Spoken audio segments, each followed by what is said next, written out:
इस बीच ईरान के supreme leader Ali Khamenei ने ट्वीट कर फिलिस्तीन के आजादी का जश्न मनाने की बात कही है।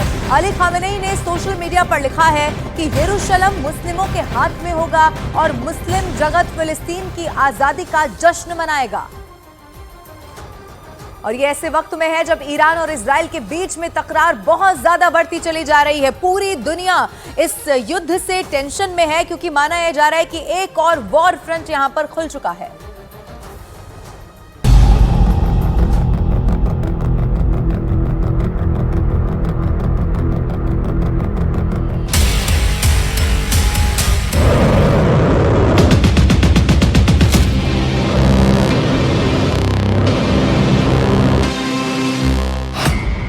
महायुद्ध का कोहराम।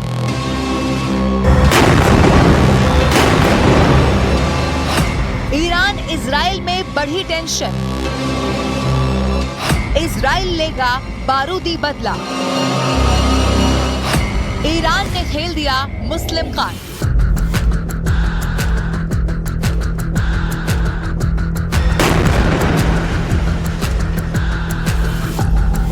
ये तस्वीरें इजराइल पर हुए हमले की हैं, जब ईरान ने इजराइल पर ड्रोन और मिसाइलों की बौछार कर दी थी, जिसके बाद दोनों देशों में टेंशन का पारा हाई हो गया।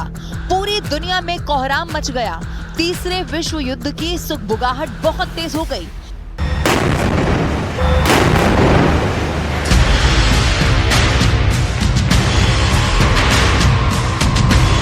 जहां अमेरिका, ब्रिटेन खुलकर इजराइल के साथ खड़े हैं, तो वहीं ईरान ने अपनी नई चाल चल दी है।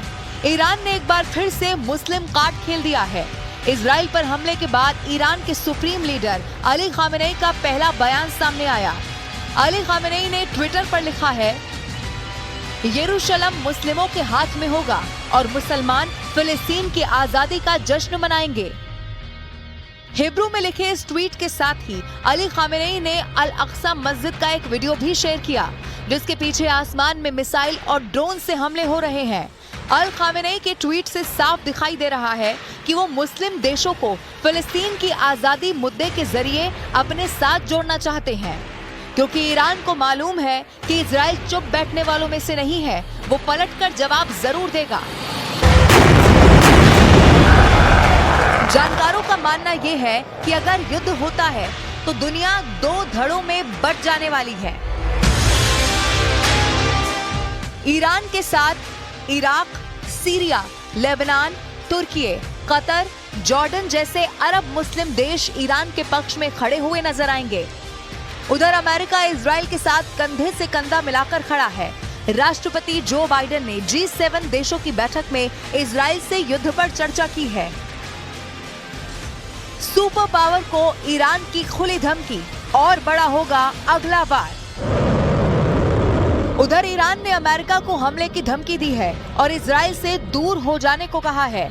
ईरान के सेना प्रमुख मेजर जनरल मोहम्मद बागेरी ने अमेरिका को चेतावनी दी है कि अगर उसने इजराइल की मदद की तो उसके ठिकानों को भी निशाना बनाया जाएगा। इसके साथ ही इजराइल को भी जवाबी कार्रवाई न करने की हिदायत दे डाली।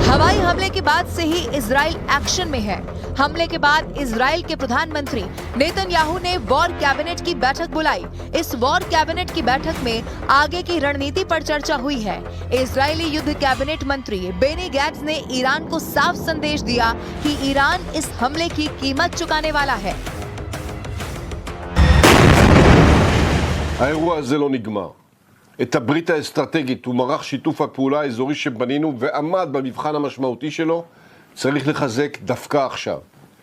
ישראל הוכיחה אתמול שהיא עוגן של עוצמה צבאית וטכנולוגית ועוגן של ביטחון במזרח התיכון. इजराइल के मंत्री के बयान से ये तो साफ है कि इजराइल चुप बैठने वालों में से नहीं है।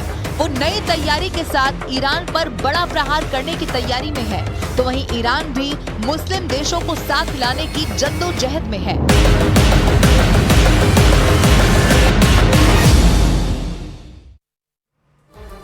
अब इजराइल और ईरान के बढ़ते तनाव पर दुनिया की नजरें टिकी हुई हैं। दुनिया अब एक और जंग नहीं चाहती है। बैठकों का दौर भी लगातार चल रहा है। जो बाइडेन ने G7 के नेताओं की बैठक बुलाई जिसमें इजराइल पर हमले की निंदा हुई है। वहीं नेतन्याहू ने भी वॉर कैबिनेट की बैठक की है। उधर जॉर्डन ने ईरान के हवाई हमले नाकाम करने पर सफाई दे दी है। उनके एयर स्पेस में मिसाइलें आ गई थी, इसीलिए उन्हें मार गिराया गया, ये एक्सप्लेनेशन दिया गया है। वहीं ईरान ने अमेरिका को इजराइल से दूर रहने की सलाह दे दी है।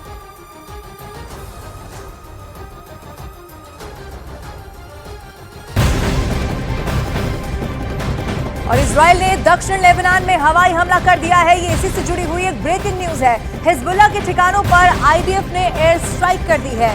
फारकेला, मोरॉन, एल रास और मरकाबा के इलाकों में हवाई हमले हुए हैं। हिजबुल्लाह के ठिकानों पर इजराइल की सेना लगातार हमले कर रही है। इन हमलों में हिजबुल्लाह के ठिकाने तबाह होने की भी बहुत बड़ी खबर मिल रही है।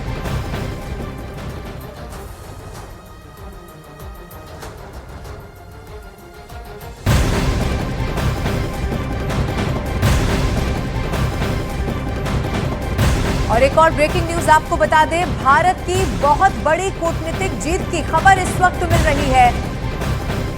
ये ब्रेकिंग न्यूज है। ईरान विदेश मंत्री का भारत को भरोसा है क्योंकि एस जयशंकर ने बातचीत की थी। जहाज पर फंसे भारतीयों को लेकर भरोसा जताया गया है। भारतीयों से मिलेंगे प्रतिनिधि, ईरान की तरफ से कहा गया है। आपको बता दें 17 भारतीयों को छुड़ाने के लिए भारत की कोशिश लगातार जारी है और इसको लेकर भारत के विदेश मंत्री एस जयशंकर ने ईरान के विदेश मंत्री से बातचीत की और अब कूटनीतिक तौर पर यह बहुत बड़ी जीत के तौर पर इसीलिए देखा जा रहा है क्योंकि भारतीयों से मुलाकात करेंगे प्रतिनिधि, ये कहा गया। और नीरज ज्यादा जानकारी के साथ मेरे साथ फोन लाइन पर जुड़ चुके हैं।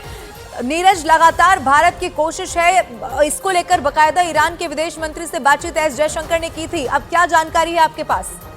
देखिए, कल शाम को एस जयशंकर ने इजराइल के विदेश मंत्री और ईरान के विदेश मंत्री से बातचीत किया था। लेकिन ईरान के विदेश मंत्री के साथ बातचीत में एक प्रमुख मुद्दा यह भी था, एक तो मध्य पूर्व में जो क्राइसिस है उस पे दोनों की बातचीत हुई और भारत ने अपने पक्ष को दोहराया कि वहां शांति बहाल होनी चाहिए और कोई भी खराब स्थिति होती है उसको रोकना चाहिए। दूसरी अहम बात जो भारत के मायने में बहुत महत्वपूर्ण थी, जो ईरान की तरफ से जहाज को अपने कब्जे में लिया गया, उसमें 17 भारतीय सवार हैं, उसके बारे में जिक्र किया गया भारतीय विदेश मंत्री की तरफ से। तो ईरान के विदेश मंत्री की तरफ से आश्वासन दिया गया है कि 17 भारतीयों से मिलने की संभावना जल्द पैदा होगी भारत सरकार के प्रतिनिधियों की तरफ से जो हिरासत में लिया गया जहाज है। बिल्कुल नीरज, ये बहुत बड़ी खबर हम दर्शकों को लगातार बता रहे हैं कि कैसे भारत की एक बड़ी कूटनीतिक जीत के तौर पर भी देखा जा रहा है। भारत इस कोशिश में लगातार था और ये खबर सामने आती है कि विदेश मंत्री एस जयशंकर ने ईरान के विदेश मंत्री से बात की है। अब जहाज पर फंसे भारतीयों को लेकर जिन्हें छुड़ाने की जद्दोजहद जारी है, जिसे लेकर भारत अपना स्ट्रांग रुख पहले ही रख चुका है। अब इसको लेकर अब ईरान की तरफ